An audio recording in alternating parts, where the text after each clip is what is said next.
मैं एक कॉलेज में टीचर थी। मेरा नाम साइमा है। मेरी उम्र 32 साल। रंग साफ, लंबे बाल और बोलने का अंदाज इतना नरम के लगता है जैसे हर लफ्ज़ किसी के दिल में उतर रहा हो। मैं शादीशुदा थी, मगर मेरे अंदाज और मेरे रख रखाव में एक अलग कशिश थी। जब मैं क्लास में पढ़ाने जाती तो तमाम लड़के कोशिश करते कि वो मेरे सामने बैठ सकें, मगर कभी कोई लड़का अपनी बात ज़बान पर न ला सका। एक दिन मौसम बहुत अजीब था। सुबह से आसमान पर काले बादल छाए हुए थे। सारा दिन हल्की बारिश होती रही और जैसे ही कॉलेज से छुट्टी का वक्त आया, अचानक बारिश तेज हो गई। तमाम तलबा जल्दी जल्दी छितरियां खोलकर या दौड़कर गेट की तरफ जाने लगे। मेरा एक तालिब इल्म, जिसका नाम यासिर था, वो लाइब्रेरी में कुछ काम कर रहा था, इसलिए बारिश की वजह से रुक गया। बारिश की आवाज़ बढ़ती जा रही थी और बारिश का शोर एक अलग ही फजा बना रहा था। कॉलेज तकरीबन खाली हो चुका था। मैंने सोचा कि थोड़ी देर रुक जाऊं, शायद बारिश रुक जाए, उसके बाद घर चलती हूँ। मैं स्टाफ रूम के दरवाजे से बाहर आई। मैंने यासिर से कहा। इस वक्त मेरी हल्की सी मुस्कुराहट थी, मगर आंखों में कुछ संजीदगी भी मौजूद थी। वो कहने लगा, जी मैडम बोलिए। मैं जल्दी से उसके करीब गई। मैंने पूछा, आप अभी तक कॉलेज में क्या कर रहे हैं? वो हल्के लहजे में कहने लगा, मैडम लाइब्रेरी से कुछ किताबें लेनी थीं, इसलिए रुक गया। मैंने आहिस्ता से सर हिलाया, फिर कहा, बारिश बहुत तेज है, पता नहीं कब रुकेगी। अगर तुम बरा ना मानो तो मेरे साथ रुक जाओ, मुझे अकेले महसूस हो रहा है। मैंने दिल ही दिल में सोचा, ये लम्हा शायद किस्मत ने खुद मेरे हाथ में दिया था। वो कहने लगा, जी मैडम, मैं रुक जाता हूँ। उस वक्त स्टाफ रूम में कोई खातून टीचर मौजूद नहीं थी। मैं बादलों के गरजने से खुद डर रही थी। हम दोनों एक मेज़ के पास बैठ गए, बारिश के रुकने का इंतज़ार करने लगे। बाहर का मंजर धुंधला और कमरे के अंदर हल्की सी रोशनी थी, जैसे माहौल खुद कोई राज सुनाने को बेताब हो। थोड़ी देर के बाद मैंने कहा, यहाँ सर्दी लग रही है, चलो गेस्ट रूम में चलते हैं, वहाँ ज़्यादा सुकून मिलेगा। गेस्ट रूम कॉलेज की दूसरी तरफ बना हुआ था। हमें खुले आसमान के नीचे से गुजरना पड़ा और जब तक हम वहाँ पहुँचे, बारिश ने हमको मुकम्मल तौर पर गीला कर दिया था। उसकी यूनिफॉर्म जिस्म से चिपक गई थी और मेरी हल्की सी शाल फसल कर मेरे कुंधों से ढलक रही थी। गेस्ट रूम में दाखिल होते ही मैंने दरवाज़ा बंद कर दिया। वो घबरा कर एक कोने में खड़ा था।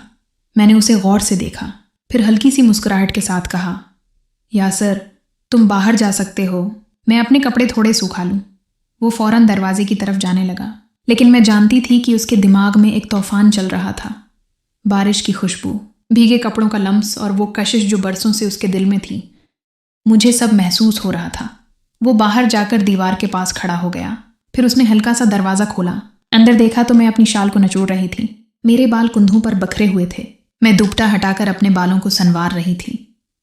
अचानक मेरी नज़र इस पर पड़ी तो मैंने सख्त लहजे में कहा, यासिर, तुम यहाँ क्या कर रहे हो? इसके हाथ पांव कांप रहे थे। कहने लगा, सॉरी मैडम, मैं बस ऐसे ही।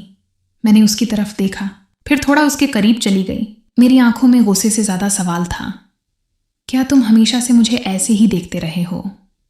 उसने नज़रें झुका लीं। कहने लगा, मैडम, हाँ, मैं आपको पसंद करता हूँ, लेकिन कभी हिम्मत नहीं हुई कि आपसे बात कर सकूं। उसकी ये बात सुनकर मैं खामोश हो गई। बाहर बारिश का शोर बढ़ता जा रहा था और कमरे के अंदर एक अजीब सी खामोशी छाई हुई थी। मैं आहिस्ता से खिड़की के पास गई, बारिश को देखने लगी। मैं कुछ सोच रही थी। फिर मैं वापस पलटी। मैं यासिर के करीब चली गई। मैंने मुस्कुराते हुए कहा, यासिर, तुम अजीब हो, लेकिन आज शायद ये बारिश भी हमारे हक में है। वो मेरी बात सुनकर हैरान हो रहा था। मेरे अपने दिल की धड़कन इतनी तेज हो चुकी थी कि बारिश के शोर में साफ सुनाई दे रही थी। गेस्ट रूम की खिड़की से बाहर बरसता हुआ पानी और अंदर का नीम अंधेरा मिलकर एक अजीब सा जादू पैदा कर रहे थे। मैं यासिर के बिल्कुल करीब आकर खड़ी हो गई। मेरे बाल अब भी भीगे हुए थे। पानी की बूंदें कान के पास से नीचे गर्दन तक आ रही थीं। इसने नजरें झुका लीं, मगर मेरा दिल चाह रहा था कि हर लम्हा महफूज कर लूं।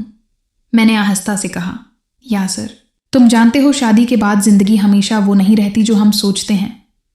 मेरी आंखों में एक गहरी थिकन और हल्की सी उदासी थी, लेकिन साथ ही कोई ऐसा जज्बा भी था जो छिपा हुआ नहीं लग रहा था। उसने आहिस्ता से मुझसे कहा, मैडम, मैं समझ सकता हूं, लेकिन कभी सोचा नहीं था कि मैं ये सब आपसे सुनूंगा। मैं हल्का सा मुस्कुराई, जैसे मैं खुद को संभाल रही थी। मैंने कहा, यासिर, आज बारिश ने सब बदल दिया। तुम हमेशा मेरी क्लास में खामोश रहते थे। उसने गहरी सांस ली। कहने लगा, मैडम, मैं आपको बहुत पसंद करता हूं, लेकिन मैं डरता था कि आपको बुरा लगेगा। मैंने आहिस्ता से कहा, अगर मुझे बुरा लगता तो आज तुम यहाँ ना होते। मेरा लहजा नर्म था, मगर अल्फाज सीधे उसके दिल में उतर रहे थे। वो एक कदम आगे बढ़ा। कमरे की खामोशी में सिर्फ बारिश और हमारी सांसों की आवाज़ सुनाई दे रही थी। मैं अचानक मुस्कुराने लगी। मैंने कहा, तुम इतना घबराए हुए क्यों हो, जैसे पहली बार किसी के साथ बात कर रहे हो? उसने डरते हुए कहा, शायद इसलिए कि आप मेरे लिए ख़ास हैं। मैं कुर्सी पर बैठ गई और इशारे से मैंने उसे अपने करीब बुला लिया। मैंने कहा, यह गीला लिबास आराम से बैठने नहीं दे रहा, तुम थोड़ा सा खिड़की बंद कर दो, हवा कम हो जाएगी। उसने खिड़की बंद की। कमरे में हल्की सी नीम तारीकी फैल गई। इस माहौल में उसकी खुशबू और भी गहरी महसूस हो रही थी। मैंने कहा, यासिर, अगर मैं तुमसे कहूं कि आज हम सिर्फ बातें करेंगे, एक दूसरे को समझेंगे, तो क्या तुम मेरी बात मानोगे? उसने हाँ में सर हिला दिया, लेकिन दिल के अंदर उसकी हलचल पैदा हो चुकी थी। हमने बातें शुरू की, कॉलेज, जिंदगी, ख्वाब और वो सब बातें जो कभी जबान पर नहीं आई थीं। उसने मुझे बताया कि पहली बार जब उसने मुझे देखा था तो मैं लाइब्रेरी में किसी किताब में गुम थी और वो मुझे देखता ही रह गया। मैंने मुस्कुराते हुए कहा, तो तुमने उस बात को इस वक्त से अपने दिल में संभाल कर रखा था। कमरे में वक्त जैसे रख गया था। हर बात के बाद एक खामोशी आती और इस खामोशी में कई बातें छिप जाती थीं। थोड़ी देर के बाद मैंने बेड पर रखी अपनी शाल उठाई, मगर वो अब तक भीगी हुई थी। मैंने कहा, ये बारिश तो जाने का नाम नहीं ले रही, जाते हुए तुम्हारी किताबें भी गीली हो जाएंगी।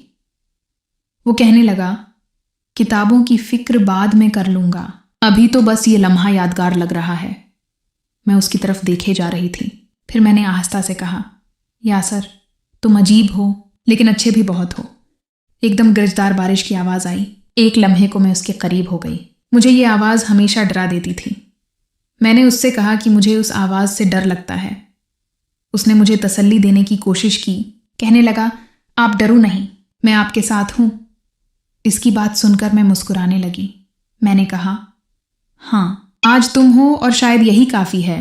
हम दोनों खिड़की के पास जा बैठे, बाहर बारिश का नज़ारा करते रहे। फ़ज़ा में एक अजीब कशिश थी। वो बेचैन हो रहा था, मगर ज़बान पर कोई बात नहीं आ रही थी। मेरी नज़रें कभी बारिश पर जाते और कभी यासिर पर। वो कभी नज़रें चरा लेता, कभी मुस्कुरा देता, और उसी खेल में वक्त गुजरने लगा। मुझे लग रहा था कि ये दिन मेरी ज़िंदगी का वो मोड़ बनने वाला था जिसे मैं कभी भूल नहीं पाऊंगी, जैसे वक्त थम गया हो।